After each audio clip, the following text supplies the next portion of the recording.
Good Sunday afternoon, people, and welcome to another episode of Martin's Koi Pond. And today it is Sunday, it's Mothering Sunday. It probably will be nearly 2 weeks before you see this video, but just to say happy Mothering Sundays to all my mothers and grandmothers that watch my channel. I know there's some of you, and to the wives and mothers of all my other viewers. Well, what are we doing today? Well, it's absolutely gloriously sunny, but there's quite a cold wind. Koi are a little bit down in the water. They have had some wheat germ this morning. Pond temperature is still at 10, so I'm happy with that. And I'm going to do some water tests. Now I'm going to use the Colombo Test Lab Professional kit that my wife got me for Christmas, and excuse the one-handed fiddly filming. There's as you can see, there's quite a lot of bits and bobs in there, some cards, some vials, and various test liquids. The last time I tested, my pH was up at 8, so for the last few days I have been running in RO water, and we had quite a lot of rain this week, so it'll be interesting to see what the pH is. If it's 8, if it's still 8, then it's got to be down to the oyster shell buffering, because it's, like I say, it's had a lot of acidic water in this week. Anyway, I'll do a couple of tests and then we'll have a look at the results. Well, welcome back, and there are the test results that I've just done. So the pH is smack on 8 again, the KH is smack on 7, exactly what it was last time, and the GH is 12 again. So I've got a nice static water parameter situation here. Even though I put an RO in, it's obviously being buffed to these levels by the crushed oyster shell I've got in the Oasa filter. And the booklet for this test kit says pH between 7 and 8.5, KH between 6 and 8, well I'm smack in the middle of that, and DH between 8 and 12. So again, I'm within those ranges. So hopefully the fish are appreciating it. I'm not seeing as much flashing as I did last year when I was using tap water. And as a reminder, so long since I did tests, my tap water comes out at about 8.5, KH of 15 and a GH of 26. So it's very, very hard water, which is why I'm using the RO device. And the fish certainly don't appreciate me using tap water in the pond, even run through a dechlorinator. So I'm now going to do the nutrients, and I'll get back to you with those results. Well, welcome back, and I've done the nutrient tests, and to say I am happy with the results is an understatement. 0 ammonia, 0 nitrite. The nitrate is somewhere between 0 and 10, so nice and low. And the phosphate is somewhere between 0 and 0.5, which again is nice and low. And these, the nitrate and phosphate, are the ones that you need to keep a hold on, because if they get out of control, that's when you get lots of bad algae, blanket weed, all that stuff. I mean, you're going to get it anyway at some point, most ponds do, but at least while these are low, there's not much for it to feed on, so isn't going to get out of control in the pond, and hopefully the fish will just eat it. But yeah, really happy with those results. Bear in mind I have been feeding a couple of times a day, so the fish are producing waste, but the waste is getting very efficiently broke down by my filtration, most notably the shower, because the shower is the real mature filter that's been running since end of May last year, and so has the pressure filter, and it's going to take a while, but the bio in the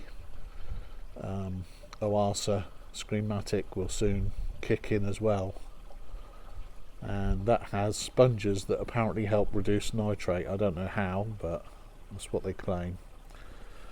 So fish are looking very happy, and I'm very happy, and I'll see you in the next clip.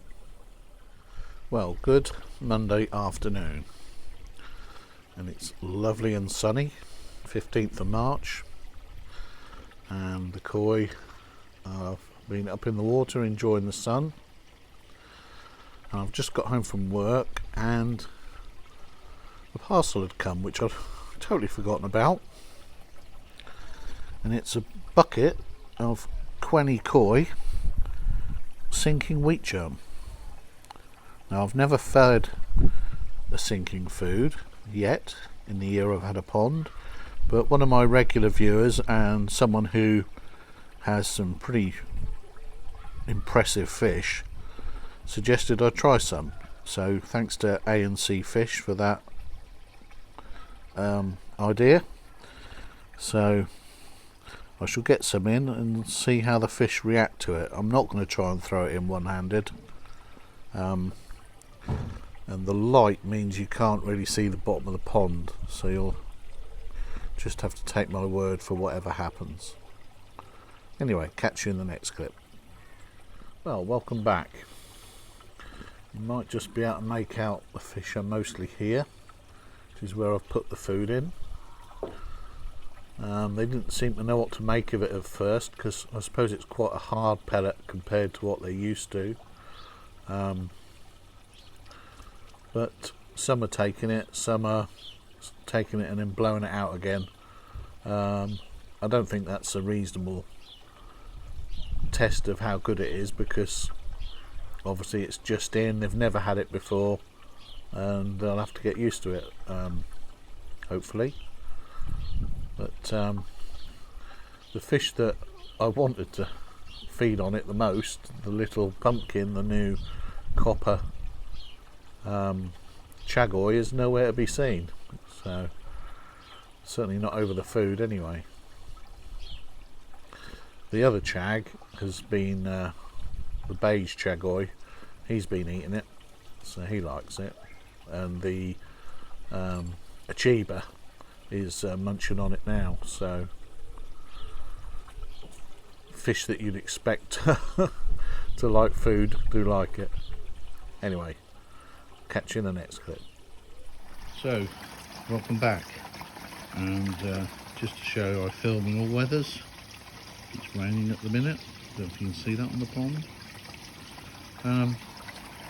Had a look in here earlier, and just want to point out how effective my retrofitted bottom drain is, because in the muck here that the screen has filtered out, you can see a number of fish pellets, and these are sinking pellets that when I fed them I made sure they were nowhere near the bottom drain, for this reason, that I didn't want them all sucked up and end up in the filter. But these ones are ones that I noticed the fish had picked up and had then spat out near the bottom drain, and when they did that, the pellets went straight up the drain, and obviously I've ended up here in the filter. There's none there now, because obviously it's wound on since I last fed any. But yeah, those have come through. I mean, that one and that one have come through the pump unscathed, and that one there. So the bottom drain is really doing its job in sucking out debris that's close to the bottom. Anyway, catch you in the next clip. Well, good Thursday morning and welcome back, and just thought I'd give you an overview of my RO device. I've shown you it from a distance several times, but it struck me that I've never really explained how it works. So the water comes in via this pipe here, which connects to a hose fitting, which is connected to my outside tap. And the device works off water pressure, so the better your water pressure, better the device works, but I'll come to that in a bit. So the water goes initially through this chamber and this chamber. This has a standard block pre-filter and this has a carbon pre-filter in it. It then comes up and through this piece, which is the actual RO membrane. And what the RO membrane does is it stops all the impurities from passing through. So one side of the membrane you end up with water that is pure, and the other side has all the nitrates, phosphates, iron, copper, all the other bits and bobs, calcium carbonate that's in the water. That is the wastewater, and that goes via this waste tube down that drain. And then finally the water goes through this final compartment here, which is what's called DI resin, and the DI resin just polishes off any leftover contaminants in the water, and it starts off as this nice golden colour, but as it gets loaded it starts turning darker like this. So once this is dark like that to the top, I can just replace this DI resin. It's an easy enough job to do. And the water comes out of this pod and goes via this long blue tube to my pond. So that's basically how an RO device works. Now, another thing that affects an RO device is temperature. The colder it is, the slower the yield of RO water. So in the summer, it works nearly twice as well as it does in the winter. So come June, July, I might be getting a really good feed out of it, whereas at this time, I just get a trickle out of it. And what I'm doing at the moment is all my water changes are via this device, because my tap water is really bad. If I put it in the pond, almost immediately the koi start reacting. So without further ado, I'm going to set it up, set it running, and I'll run it for 2 days like I did last week. And in that time, that'll put about 500 to 600 litres of pure water into the pond. Catch you in a bit. Right, welcome back.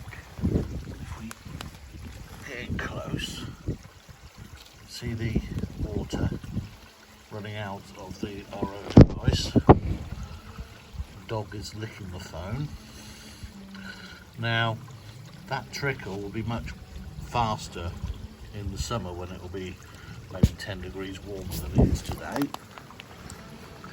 Pest, aren't you? Hey, Milo? Yes, you. So, like I said, the device, I sit it here, got a nice 10 metre blue feed pipe to the pond, which you can order separately on eBay. They don't come with 10 metre pond pipes. I ordered that on eBay, and there you see the connection to the device from the tap. So like I said, I'll leave that running for about 48 hours.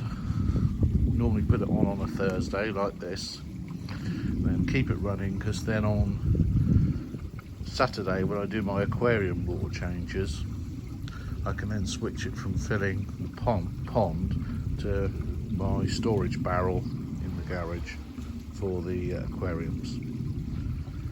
Anyway, hope that explained the RO device a bit better for you. Catch you in the next one.